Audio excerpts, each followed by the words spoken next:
you hope to leave in the music industry? Usapang legacy na, guys. Ako personally, ang dami ko po kasing bubog.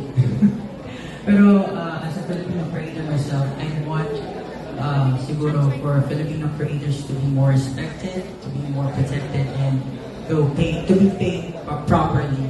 Kasi po ako, nung first na nag-start ako sa industry, music industry, syempre, you were really excited, full of enthusiasm, diba? Excited ka, full of energy. Tapos, when you get shunned by people who you think would help you sa industry, kasi may mga ganun tao. Kaya rin po nabuhay yung Rad Kids. I believe great ideas can come from anyone, regardless of your gender, your age. Kaya po nabuhay yung Rad Kids kasi naniniwala ako na kahit anong edad mo, kahit anong kasarian mo, you can create something good. And through your experiences, you can share something that would really help people to be inspired and motivated. And so, ayun po yung gusto ko mangyari. Sana through my craft and through everything that I've been doing right now, makatulong siya para mas maging respetado lahat ng mga Filipino creators, mas mas protected sila sa mga rights nila. Kaya po nandiyan natin sa PH. Siyempre, money, para masustain yung art natin lahat. Yun yung pinakamahalaga. Yes. In terms of legacy, I think ang gusto ko namin na ma-contribute is an example and parang by being part of movements like itong solo music publishing, of course, sabi nga ni Pao, yung financial side of writing. Pero parang at the end of the day, it is, especially ngayon in the age of AI, parang thinking of it like 5 years down the line, 10 years down the line, parang yung mga writers na mas bata pa, mas hindi pa pinapanganak, to continue telling the story of human perspective and human life and humanity.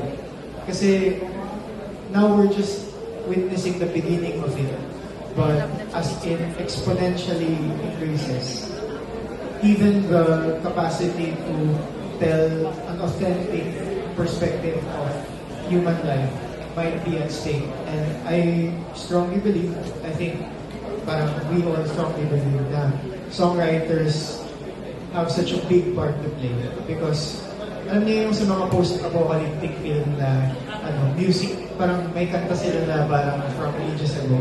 Yun parang sana mga future generations will continue to first do it and then do it fearlessly then writing, and we wanna be part of that that passing the baton.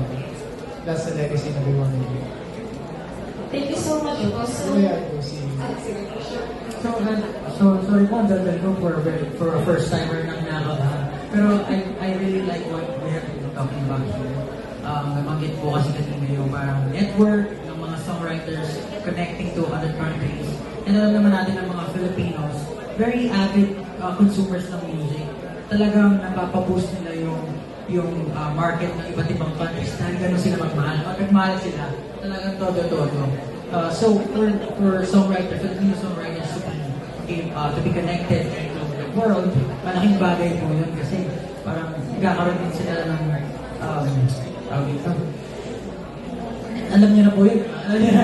Nagkakaroon sila ng connection para marinig ng buong mundo yung kanta nila. And take it from it, sabi mo nga po kanina, my parents didn't allow me to pursue this kind of career, but I'm a rebel, so I did it anyway. Pero kayo po, now, nandito na ako, I'm able to inspire people with my songs. So hopefully, yung iba pang songwriters, aspiring songwriters, magkaroon pa ng lakas na loob, courage to really pursue yung pagsusulat.